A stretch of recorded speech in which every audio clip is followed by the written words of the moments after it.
Sports leagues are slowly trying to figure things out and how they will return in the midst of this pandemic, including one of the nation's youngest leagues. They are charting a new path forward. The Premier Lacrosse League was poised to begin its second season later on this month.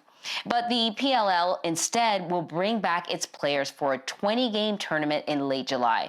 So Paul Rabil joins us now. He's a co-founder of the league and also a midfielder for one of the teams. And I remember when you came to visit us at CBSN when you were just starting the league and you had kind of a novel business approach to make it viable, to make lacrosse viable by, going to smaller cities and so on and so forth. And it seemed really, really good. And now, you're sort of still getting your legs under you, and we've got the coronavirus. So tell us how you were able to sort of nimbly rework the schedule to something that you think fans are really going to enjoy. Yeah, well, I appreciate you having me back on. It's definitely a unique time. It's challenging. It's very unpredictable what the future will hold for all of us across industries. I'd say that first, you're right. Coming into sports last year and having our inaugural season, we did things differently. We launched a tour-based model, and the impetus was around a bunch of different consumer insights, and in particular, the way media has trended across social and given non-core sports leagues opportunity. What we've also been able to take advantage of during this time is actually being smaller and more nimble has allowed us to think creatively around what a solution could possibly be during these difficult times to get our athletes back and to have a semblance of a season.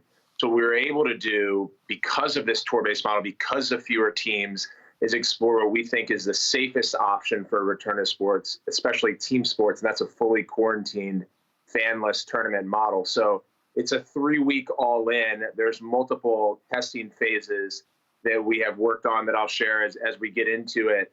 But for us, it's more like a World Cup. So we just, passed the conclusion that we would no longer be able to have a full season with fans. So what would a shortened, condensed schedule look like that we could declare a champion and do so safely? As you know, a lot of leagues are saying testing is needed before their players can return. As frontline workers continue to struggle to get enough testing and PPE, how are you planning to ensure safety for your players and personnel? Yeah, there's two things to it. The first is for sports leagues, I think it's incumbent and very important on us not to take away proactive testing for those who otherwise need it symptomatically. So while I made the announcement on behalf of our league on May 6th that we would be coming back to play, we're coming back on July 25th. So from what we've gathered based on our medical advisory committee, and then more importantly, the administration sports committee task force that works hand in hand with the CDC and World Health Organization, is monitoring what is point of care testing availability across the country.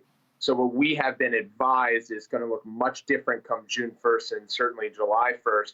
I live in Los Angeles, and that testing is available, although it has run into its own hurdles along the way of accessibility, especially last week. So we're monitoring that closely. So that's the first thing. It's important that sports at least have the right thought process on testing acquisition. And then for us, looking at our quarantine model, there's essentially going to be 2 testing phases before everyone even arrives on campus.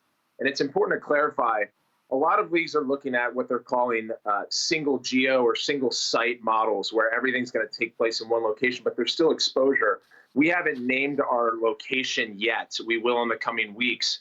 But everyone is going to arrive on campus at the same time after 2 COVID-19 tests that are administered and reported back negative. Then once everyone's on the campus, it's full lockdown. There's no other people that are allowed in or out until the tournament is concluded. All right, Paul Rabil, we thank you very, very much. Looking forward to the moment when you can get back onto the field. We appreciate spending some time with us. Yeah, of course. Thanks for having me on, and we look forward to obviously showcasing lacrosse and getting sports back to everyone who want it.